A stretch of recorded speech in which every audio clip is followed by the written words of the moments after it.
Good morning my students. स्वागत है आप सभी विद्यार्थियों का मेरे YouTube channel diamond classes Farrukhabad. जी हाँ बच्चों, डायमंड क्लासेस फरकाबाद में आज मैं आपको फिर एक नई वीडियो के साथ आपके सामने आ चुका हूं। आज मैं आपको पढ़ाऊंगा प्रेजेंट डेफिनिट टेंस। इससे पहले मैंने आपको पढ़ा था टाइप्स ऑफ टेंस। जी हाँ बच्चों, टेंस के प्रकार। आज मैं आपको पढ़ाऊंगा सबसे पहला प्रेजेंट टेंस का पहला भाग, प्रेजेंट इंडेफिनिट टेंस। या बच्चों प्रेजेंट इंडेफिनिट टेंस। तो बात करते हैं present indefinite tense. Present indefinite tense कैसे बनता है, किस प्रकार से बनता है मेरे प्यारे बच्चों, मैं आपको बता दूं। क्लास 9th हो, क्लास 10th हो, क्लास 11th हो या 12th हो, किसी भी क्लास के आप स्टूडेंट हो, यदि आप अंग्रेजी में अच्छे होना चाहते हो, इंग्लिश में जबरदस्त होना चाहते हो, तो मेरे प्यारे बच्चों ध्यान रखें कि आपको जब तक टेंस और मीनिंग्स नहीं आएंगे तब तक आप अंग्रेजी में अच्छे नहीं हो सकते। क्यों? क्योंकि बिना टेंस के अंग्रेजी में कुछ भी संभव नहीं है और ना ही कुछ समझ में आएगा। यदि आपको टेंस आते हैं तो हर चैप्टर आपको अच्छे से समझ में आएगा। ऐसे समझ में आएगा कि आप उसको सालों ना पढ़ें तब भी आप भूलोगे नहीं। यदि टेंस नहीं आते हैं और आपने कोई चैप्टर पढ़ा, सिंपल से सिंपल चैप्टर भी पढ़ोगे तो आपको उस समय तो समझ में आएगा, आप जैसे ही घर पे जाओगे आपको समझ में नहीं आएगा, भूल जाओगे। अगर टेंस आएंगे तभी आपको अच्छे से समझ में आएगा। तो चलिए मेरे प्यारे बच्चों, सबसे पहले चलते हैं प्रेजेंट डेफिनिट टेंस। तो देखिए प्रेजेंट डेफिनिट टेंस क्या है। तो प्रेजेंट डेफिनिट टेंस देखते हैं और स्टार्ट करते हैं। सबसे पहले मेरे प्यारे बच्चों, टेंस शुरू करने से पहले हम लोग हेडिंग डालते हैं पहचान। जी हाँ बच्चों, हेडिंग डालते हैं पहचान। पहचान से हम लोग पहचान सकते हैं कौन से भाग का टेंस है, इसीलिए सबसे पहले हेडिंग डालेंगे पहचान। चलिए स्टार्ट करते हैं। प्रेजेंट डेफिनिट टेंस की पहचान क्या होती है? जिन वाक्यों की क्रिया के अंत में, जिन वाक्यों की क्रिया के अंत में, अभी आप कहोगे सर अभी आपने कहा कि जिन वाक्यों की क्रिया के अंत में, सर क्रिया क्या होती है हमें ये भी बता दो। मेरे प्यारे बच्चों, जैसे आना, जाना, हंसना, नहाना, धोना, उठना, बैठना, खेलना, कूदना, पीना, लेना, देना, पकड़ना, छोड़ना, ये सब क्या होती है? क्रिया। जहां बच्चों क्रिया, जिससे आप हंस रहे हो तो क्रिया कर रहे हो, बोल रहे हो तो क्रिया, खा रहे हो तो क्रिया, पी रहे हो तो क्रिया, सो रहे हो तो क्रिया, हंस रहे हो तो क्रिया, रो रहे हो तो क्रिया, बैठ रहे हो तो क्रिया, जो भी आप कार्य करोगे वो क्रिया होती है। जहां बच्चों क्रिया होती है। आइए स्टार्ट करते हैं। जिन वाक्यों की क्रिया के अंत में ता है, ती है, ते है आदि शब्द आते हैं तो वह प्रेजेंट इंडेफिनिट टेंस कहलाता है। हाँ जी बच्चों, जिन वाक्यों की क्रिया के अंत में ता है, ती है, ते है आदि शब्द आते हैं तो वह प्रेजेंट डेफिनिट टेंस कहलाता है। मेरे प्यारे बच्चों, जिस टेंस में ता है, ती है, ते है आ जाता है तो वह प्रेजेंट डेफिनिट टेंस होता है। जिस टेंस के लास्ट में अगर ता है, ती है आ जाए तो समझ जाना वह प्रेजेंट डेफिनिट टेंस है। जैसे मोहन गीत गाता है, राम पुस्तक पढ़ता है, वे किताबें बेचते हैं, अध्यापक कक्षा में किताबें पढ़ाते हैं, माताजी भोजन पकाती हैं, पिताजी दफ्तर जाते हैं। लास्ट में, जिसके लास्ट में, जिस टेंस के लास्ट में ता है, ती है, ते है आते हैं तो वह प्रेजेंट डेफिनिट टेंस हो जाता है। अब चलते हैं वाक्य बनाने के नियम। वाक्य कैसे बनते हैं मेरे प्यारे बच्चों, मैं आपको समझाऊंगा वाक्य कैसे बनते हैं। आइए समझाते हैं और अच्छे से सिखाते हैं। जी बच्चों सिखाते हैं। देखिए वाक्य कैसे बनते हैं, किस प्रकार बनते हैं, आइए मैं आपको बताऊंगा। आज मैं आपको अपनी भाषा बताऊं। उसमें लिखा है साधारण वाक्यों में एक वचन करता ही, सी, इट, नेम के साथ मुख्य क्रिया में यस या यस का प्रयोग करते हैं। तो मेरे प्यारे बच्चों, आज मैं आपको अपनी भाषा में आपको समझाऊंगा कि प्रेजेंट डेफिनिट के टेंस कैसे बनते हैं। आइए स्टार्ट करते हैं, शुरू करते हैं। देखते रहिए और बने रहिए मेरी वीडियो।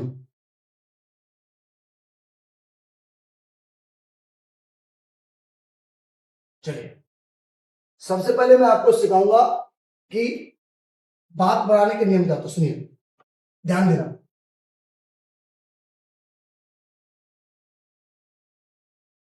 जिन वाक्यों में क्या और नहीं ना आए, जिसमें ना तो क्या हो ना नहीं हो, जिस टेंस में ना तो क्या आए और ना नहीं आए, ऐसे वाक्यों को हम हिंदी में साधारण वाक्य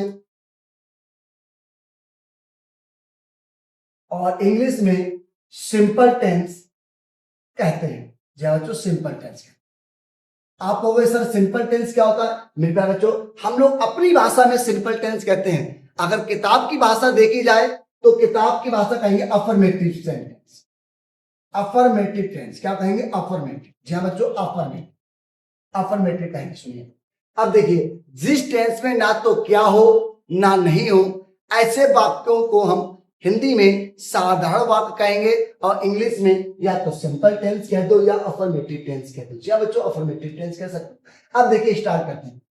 अब देखिए, वह गीत गाती है, इसमें क्या है? नहीं है। देखो इसमें क्या आया? नहीं आया।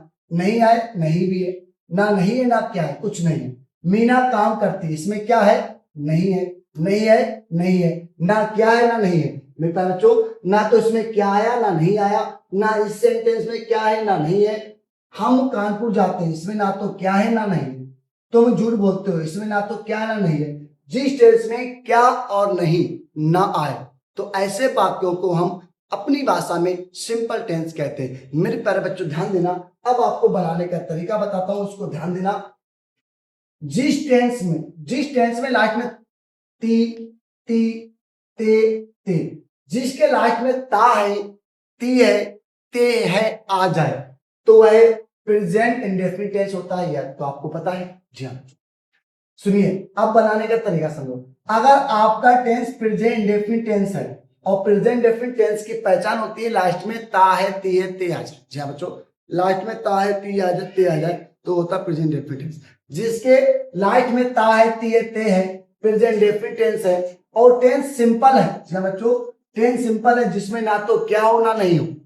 मतलब एक ऐसा टेंस जो प्रेजेंट इंडेफिनिट टेंस तो है और टेंस सिंपल भी है, ना तो इसमें क्या है ना नहीं है, ना क्या है ना नहीं, सिंपल टेंस है। यदि ऐसे टेंस में सब्जेक्ट एक वचन है तो हम क्रिया में यस या यस का प्रयोग करेंगे।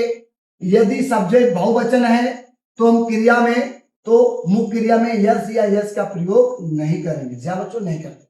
कहने का तात्पर्य समझे? नहीं समझे तो फिर से एक बार समझ लो। सुनिए, मैं आपको अपनी भाषा में समझाने की कोशिश करूंगा। अगर टेंस के लास्ट में ता है, ती है, ते है, तो समझ जाना प्रेजेंट इंडेफिनिट टेंस है। अगर आपका प्रेजेंट इंडेफिनिट टेंस है, उस टेंस में ना तो नहीं आया और ना तो क्या आया। प्रेजेंट इंडेफिनिट टेंस में ना तो क्या हो ना नहीं हो, सिंपल टेंस हो। प्रेजेंट इंडेफिनिट का सिंपल टेंस हो, उसमें अगर सब्जेक्ट एक वचन है तो क्रिया में यस या यस का प्रयोग करेंगे, यस या यस का प्रयोग करेंगे। और अगर सब्जेक्ट बहुवचन हो तो क्रिया में यस या यस का प्रयोग नहीं करेंगे। जी हाँ बच्चों, नहीं करेंगे। अब आप कहोगे एक वचन बहुवचन होते क्या है? इससे पहले मैं आपको टेंस में बता चुका हूं एक वचन बहुवचन क्या होते हैं। यदि आपको नहीं पता फिर भी आप भूल गए हो तो दोबारा वीडियो देख लो, वरना नहीं तो मेरे पास कमेंट्स कर दीजिए, मैं बता दूं। जी हाँ बच्चों, बता। और जो स्क्रीन पर नंबर चलता है उस नंबर पे व्हाट्सएप कर सकते हो। जो स्क्रीन पर नंबर चलता है उस पर व्हाट्सएप कर सकते हो। मैं आपको व्हाट्सएप पे पूरी पीडीएफ भेजता रहूंगा। बस जुड़ जाइए मेरे साथ और लग रहिए मेरे साथ, पढ़ लीजिए सेंटेंस। जी हाँ, तो देखिए अब देखिए ये टेंस आपका कंप्लीट हो गया। अब आप कहोगे चलिए सर बनाते हैं, तो सर इसमें इसको बनाएं कैसे? वह गीत गाती है, तो सबसे पहले क्या आएगा? सब्जेक्ट आएगा, फिर आएगी क्रिया, फिर आएगा ऑब्जेक्ट। सर ये बताइए इसमें सब्जेक्ट क्या होता है, क्रिया क्या होती और ऑब्जेक्ट क्या होता है, ये बता दीजिए। सब्जेक्ट क्या होती, क्रिया क्या होती, ऑब्जेक्ट। सुनिए, बात में कार्य करने वाला, जो बात में कार्य करता है उसको हम कर्ता नहीं सब्जेक्ट कहते हैं। जैसे मीना बाजार जाती है, सुनना ध्यान से मेरी बात। जो बात में कार्य करता है तो वो सब्जेक्ट होता है। जैसे मीना बाजार जाती है, अगर आपसे पूछा जाए मीना बाजार जाती है, बताओ इसमें बाजार कौन जाता है? मीना। तो मीना हो गया सब्जेक्ट। क्या करती है? जाती है, क्रिया। कहां जाती है? बाजार, ऑब्जेक्ट। जी हाँ बच्चों, ऑब्जेक्ट। मैं भोजन खाता हूं, तो भोजन कौन खाता? मैं। तो मैं क्या हो गया? सब्जेक्ट। क्या करता हूं? खाता हूं, क्रिया। क्या खाता हूं? भोजन, ऑब्जेक्ट। जी हाँ बच्चों, ऑब्जेक्ट। अब बताना इसमें क्या होगा? वह गीत गाती है, तो गीत कौन गाता? वह क्या है? सब्जेक्ट। जी हाँ बच्चों, बहुत बढ़िया बताया, सब्जेक्ट। जी। अब क्या करती है? क्रिया क्या है? गाती है। जी हाँ बच्चों, गाती है। क्या गाती? गीत, ऑब्जेक्ट। सब्जेक्ट, क्रिया, ऑब्जेक्ट। मीना काम करती है तो काम कौन करता? मीना सब्जेक्ट। क्या करती है क्रिया। क्या करती है? काम ऑब्जेक्ट। जी हाँ बच्चों, ये आपका टेंस हो गया, सब्जेक्ट क्रिया ऑब्जेक्ट। तो सबसे पहले हम लोग सब्जेक्ट लगाएंगे, फिर क्रिया, फिर ऑब्जेक्ट। तो चलिए बनाते हैं। वह गीत गाती लड़की है, तो वह क्या है? सी। फिर क्या गाती है? सिंग। क्या गाती है? गीत। A song. A song. यहाँ पे हो गया फुल स्टॉप। ये आपका टेंस हो गया। अब आपको होगा सर जी अभी आपने कहा था सब्जेक्ट अगर एक वचन है तो क्रिया में यस है, यस आएगा। तो क्रिया क्या? गाती सिंग है, तो इसमें यस लगाओगे, इसमें यस लगाओगे या यस लगाओगे? क्या लगाओगे? अरे सर कुछ भी लगा दो, सब चलेगा, चाहे यस लगा दो या यस लगा दो। नहीं बेटा, इसका भी रूल्स होता है, इसका भी रूल होता है, मैं आपको बताता हूं, सुनिए, ध्यान देना। ये क्या बना है? एक्स। ये क्या बना है? जेड। ये क्या बना? ओ। ये क्या बना? यस। ये क्या बना? C H. ये क्या बना? Yes H. जी हाँ बच्चों, अगर किसी मीनिंग के लास्ट में इन अक्षर में से कोई अक्षर आ जाए तो उसमें हम बनाएंगे, उसमें लगाएंगे ईएस। या बच्चों ईएस। अगर किसी मीनिंग के लास्ट में ये अक्षर आ जाए तो उसमें ईएस लगेगा। अगर इन ये अक्षर ना हो तो इसके अलावा कोई अक्षर आया तो उसमें लगेगा यस। यहाँ बच्चों यस। अब लास्ट में तो जी है, तो जी इसमें है, नहीं है तो क्या लगेगा? Yes, since. अब दूसरा टेंस देखो, मीना काम करती है, तो सब्जेक्ट क्या? मीना, सबसे पहले मीना। फिर क्या है? करती है, डू। क्या करती है? काम, द वर्क। ये आपका टेंस हो गया, फुल स्टॉप। अब इसमें क्या? मीना एक वचन है, क्रिया के साथ यस एस आएगा, तो क्रिया क्या? डू। अब डू में लास्ट में क्या? ओ है, ओ इसमें है तो क्या आएगा? यस। जी हाँ बच्चों, यस या यस में ये फार्मूला याद कर लीजिएगा, बहुत सिंपल है। आपको आज तक हो सकता है किसी ने ना बताया हो, लेकिन मैं आपको बताऊंगा, बहुत सिंपल ट्रिक से समझाऊंगा। आई होप, मैं आशा करता हूं ये आपको टेंस समझ में आ गया होगा। अब देखिए नेक्स्ट सेंटेंस क्या है। हम कानपुर जाते हैं, तो सबसे पहले हम, वी, क्या करते हैं? जाते हैं, गो। और गो के साथ आएगा टू, क्योंकि गो के साथ हमेशा टू लगता है। कहाँ जाते हैं? Kanpur, go to Kanpur. अब आप ये कहोगे ये टेंस पूरा हो गया। अब आप बताओ इसमें क्रिया के साथ यस यस आएगा? यस या यस रखेंगे? नहीं रखेंगे। जी बच्चों, सही बोला आपने, सही बताया राहुल, आपने बिल्कुल सही बताया कि हाँ इसमें यस यस नहीं आया। क्यों? क्योंकि बहुवचन है। जी बच्चों, अगर ताती वाला टेंस यानी प्रेजेंट डेफिनेट टेंस सिंपल है, जिसमें क्या नहीं ना हो, उसमें सब्जेक्ट एक वचन है तो क्रिया के साथ यस या यस का प्रयोग करेंगे। अगर सब्जेक्ट बहुवचन है तो क्रिया के साथ यस या यस का प्रयोग नहीं करेंगे। जी हाँ बच्चों, अगर टेंस सिंपल है, ताती वाला टेंस सिंपल है, उसमें अगर सब्जेक्ट एक वचन है तो क्रिया के साथ यस या यस का प्रयोग करेंगे। यदि सब्जेक्ट बहुवचन है तो क्रिया के साथ यस या यस का प्रयोग नहीं करेंगे। ये आपका सिंपल टेंस का तरीका था। इसका एक बार स्क्रीनशॉट ले लीजिए, शायद आपको बाद में भूल जाए, तो इसके लिए एक स्क्रीनशॉट ले लीजिए।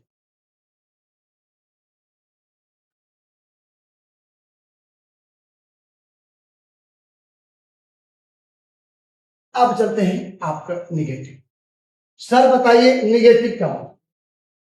निगेटिव क्या होता है? हमें समझ में नहीं आता निगेटिव होता क्या है। मेरे प्यारे बच्चों, जिस टेंस में नहीं आ जाए, जैसे वह फूल नहीं तोड़ती है, जिस टेंस में नहीं आ जाए उसको हम निगेटिव टेंस बोलते हैं, और हिंदी में बोलते हैं नकारात्मक वाक्य। जी बच्चों, नकारात्मक वाक्य जिस टेंस में नहीं आता है, और जब नहीं आ जाए तो नहीं के लिए लगता है नॉट, और नॉट हमेशा कै नंबर पे लगता है? तीसरे नंबर पे, सहायक क्रिया के साथ। जी बच्चों, नॉट हमेशा सहायक क्रिया के साथ तीसरे नंबर पे लगता है। अब बहुत से बच्चे बोलेंगे सर सहायक क्रिया क्या होती है? सुनिए, सहायक क्रिया ये होती क्या है?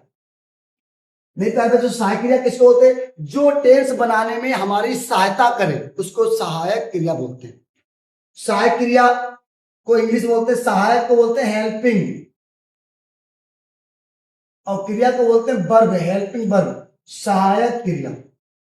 ठीक है, अगर आप इसको शॉर्ट में लिखना चाहो तो यस का इसका एच बना दो बिंदी, फिर यहाँ पे बी बना दो, हेल्पिंग वर्ब, सहायक।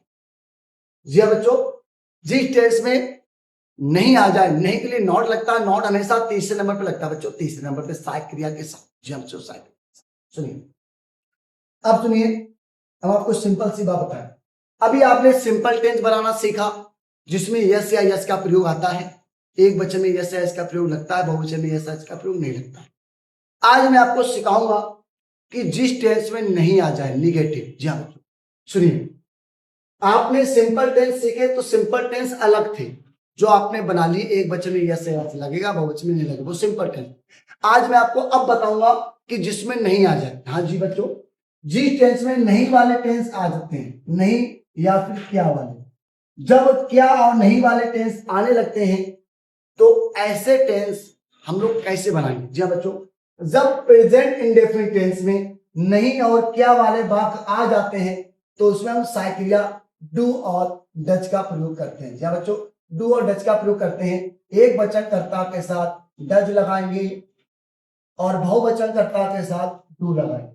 जी हाँ बच्चों, डू लगाएंगे। जब मेरे प्यारे बच्चों एक वचन कर्ता के साथ डज, बहुवचन कर्ता के साथ डू लगाएंगे। मेरे प्यारे बच्चों, जब प्रेजेंट इंडेफिनिट टेंस में नहीं वाले और क्या वाले सेंटेंस आने लगेंगे तो उसमें हम साइक्रिया डू और डज का प्रयोग करेंगे। एक वचन कर्ता के साथ डज लगाएंगे, बहुवचन कर्ता के साथ डू लगाएंगे। और मेरे प्यारे बच्चों, जब हम डू और डज का प्रयोग करेंगे तो उसमें हम क्रिया के साथ यस या ईएस का प्रयोग नहीं करते हैं। क्यों? क्योंकि यस या ईएस का प्रयोग सिंपल टेंस में होता है, क्या और नहीं वाले में नहीं होता। जी हाँ बच्चों, क्या और नहीं वाले में नहीं होता।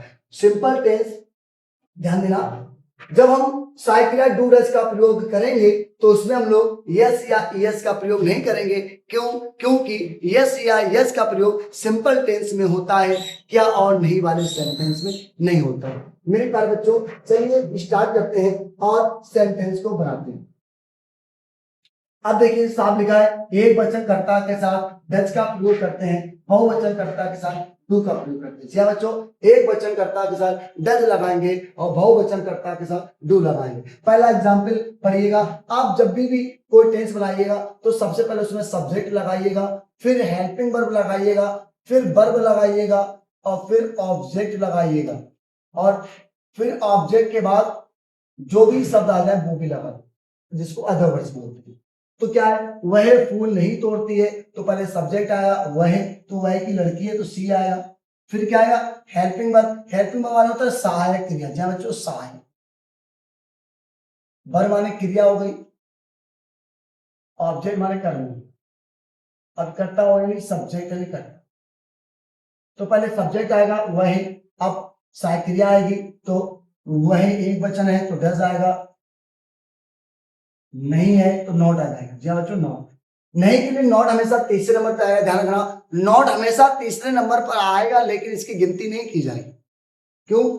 क्योंकि रख देंगे, इसकी काउंटिंग नहीं होगी। देखो सब्जेक्ट ये हो गया, सहायक क्रिया ये हो गई, अब क्या है, वर्ब क्रिया। क्रिया क्या है, तोड़ना, तिलक। क्या तोड़ रहा है, फूल, द फ्लावर्स। फूल एक तो तोड़ोगे नहीं, बहुत तोड़ोगे फ्लावर्स। जब ये टेंस कंप्लीट हो गया। अब क्या लिखा, राम आम नहीं बेचता है, तो समझिए क्या, राम। फिर क्या आएगी, हेल्पिंग वर्ब डज, राम एक वचन है, डज आएगा। फिर क्या है, नहीं, तो नॉट तीसरे नंबर पे आएगा। फिर क्या है, बेचता है, से। क्या बेचता, आम। आम एक तो बेचोगे नहीं, बहुत से बेचोगे, दाम मैंगोज। ये हो गया टेंस। क्या बच्चों, ये आपका निगेटिव टेंस हो गया। आई होप, मैं आशा करता हूं कि आपको ये भी बहुत अच्छे समझ में आ गया।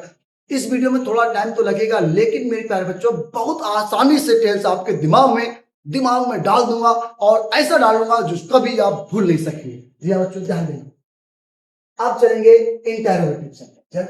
क्या चलेंगे, इंटेरोगेटिव सेंटेंस। अब आप बात करोगे सर इंटेरोगेटिव क्या होता है, सुनिए। इंटेरोगेटिव को हिंदी में बोलते हैं प्रश्नवाचक वाक्य। प्रश्नवाचक क्या होता है, सुन लीजिएगा। जिस टेंस में प्रश्न पूछे जाते हैं, क्या तुम कानपुर जाते हो, क्या वह गीत गाता है, क्या मीना भोजन पकाती है, क्या माताजी घर जाती है, क्या पिताजी काम करते हैं, क्या पहले आता है। जी हाँ बच्चों, जिस टेंस में क्या पहले आएगा उस टेंस की जो साइक्रिया होती है वो सबसे पहले लगा दो, टेंस आराम से बन जाएगा। जैसे आपके सामने लिखा है, वाक्यों में डू या डज को कर्ता से पहले रख देते हैं। जब बच्चों कर्ता से पहले रख देते हैं, सिंपल टेंस है। देखो टेंस कोई भी हो, हर टेंस की साइक्रिया अलग अलग होती है।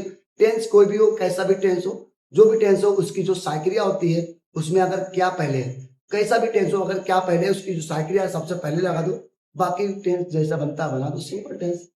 चलिए अब टेंस का क्या बेपत्र लिखते हैं। अब सब्जेक्ट क्या, बे की, बे है बहुवचन, बहुवचन में आता डू। अब क्या पहले, तो डू पहले है, डू। अब बे की होती दे। फिर क्या करते हैं, पीछे जो लिखते हैं क्रिया, लिखते हैं राइट। क्या लिखते हैं, पद, ए लेटर। ये हो गया आपका टेंस। अब क्या पहले कुछ समान का चिन्ह लगेगा, जिसमें क्या पहले आता है कुछ समान का चिन्ह लगता है। अब क्या क्या कोमल कंप्यूटर चलाती है, अब कोमल एक वचन है, इसमें डज आएगा, क्या पहले है, डज पहले आएगा, डज कोमल। क्या करते हैं, चलाती, क्या चाहे कंप्यूटर, कंप्यूटर चलाने होती ऑपरेट, ऑपरेट द कंप्यूटर। अब इसमें क्या पहले है तो कुछ समय का चिन्ह आएगा मेरे प्यारे बच्चों। ये आपका टेंस कंप्लीट हो गया। समझ में आ रहा हो तो उसका स्क्रीनशॉट ले लीजिए। अब चलते हैं इंटेरोगेटिव एंड नेगेटिव। ध्यान बच्चों, इंटेरोगेटिव नेगेटिव। अब इंटेरोगेटिव माने क्या वाले, नेगेटिव माने नहीं वाले। जहां बच्चों ऐसे टेंस जिसमें क्या और नहीं दोनों आ जाए, इसमें क्या भी है और नहीं दोनों है। मेरे प्यारे बच्चों क्या पहले है तो साइक्रिया पहले आएगी, नहीं है तो नॉट तीसरे नंबर पे आएगा, सभी जानते हैं, सिंपल है। अब आइए बनाते हैं, चलिए स्टार्ट करते हैं। क्या बच्चे शोर नहीं मचाते हैं, अब बच्चे बहुत से हैं, बहुवचन तो डू आएगा, क्या पहले है, डू पहले आएगा, डू। बच्चों की द चिल्ड्रन, क्या है, नहीं, नॉट तीसरे नंबर। जो क्या पहले, साइकिल पहले और नहीं के लिए नॉट तीसरे नंबर, 1 2 3। फिर क्या मचाते, क्या मचा, शोर, शोर मचाने होती make a noise, make a noise means होता है शोर मचाना। कुछ समय का चिन्ह लगा दिया, ये आपका बन गया पूरा कंप्लीट टेंस। इसके नीचे मैंने 2 एग्जांपल और दिए। क्या आपको कॉफी पसंद नहीं है, या क्या हुआ है क्रिकेट नहीं खेलता है, तो आपके सामने टेंस दे दिए। मेरे प्यारे बच्चों ये था मेरा प्रेजेंट डेफिनिट टेंस पढ़ाने का तरीका, प्रेजेंट डेफिनिट टेंस समझाने का तरीका। इस वीडियो में थोड़ा टाइम लग गया होगा, लेकिन मेरे प्यारे बच्चों ध्यान देना, यदि आप इस सेंटेंस को बहुत ध्यानपूर्वक पढ़ते हो और अच्छे समझते हो तो जिंदगी में कभी भूलोगे नहीं, ये मेरी गारंटी है। मेरे प्यारे बच्चों टेंस के बिना कुछ भी इंग्लिश के मामले में संभव नहीं है, क्योंकि मैं इसीलिए 0 लेवल से ले चल रहा हूं। जिस बच्चे को बिल्कुल भी अंग्रेजी नहीं आती है, बिल्कुल भी इंग्लिश नहीं पढ़ पाता है, ना पढ़ पाता है, ना जान पाता है, ना समझ पाता है, मेरे प्यारे बच्चों ना लिख पाता, ना बोल पाता है, इसीलिए मैंने 0 लेवल से स्टार्ट किए। 0 लेवल से हर वीडियो मेरी देखो और हर वीडियो देखते रहोगे, पूरे टेंस भी कंप्लीट हो जाएंगे। उसके बाद कोर्स पढ़ाएंगे। मेरे प्यारे बच्चों 2 से 3 महीने जब लगेंगे आप अंग्रेजी में बहुत अच्छे हो जाओगे। तो बने रहिए मेरे वीडियो पे। यदि इस वीडियो इस चैनल पे कोई नया बच्चा है तो मेरे चैनल को सब्सक्राइब करें, लाइक करें, शेयर करें, कमेंट्स करें। मेरे प्यारे बच्चों यदि और भी किसी टॉपिक पे आपको वीडियो चाहिए हो तो मेरे चैनल पे कमेंट्स करें, मैं आपको वीडियो डालूंगा। मेरे प्यारे बच्चों ये मेरा था प्रेजेंट डेफिनिट टेंस पहचानने का तरीका, समझाने का तरीका। यदि आपको समझ में आया हो तो कमेंट जरूर करें और बताएं कि मेरे पढ़ाने का तरीका आप सबको कैसा लगता है। मेरे प्यारे बच्चों जैसे हम लोग बात करते हैं और अच्छे समझते हैं। अब मिलते हैं नई वीडियो में। जय हिंद, जय भारत।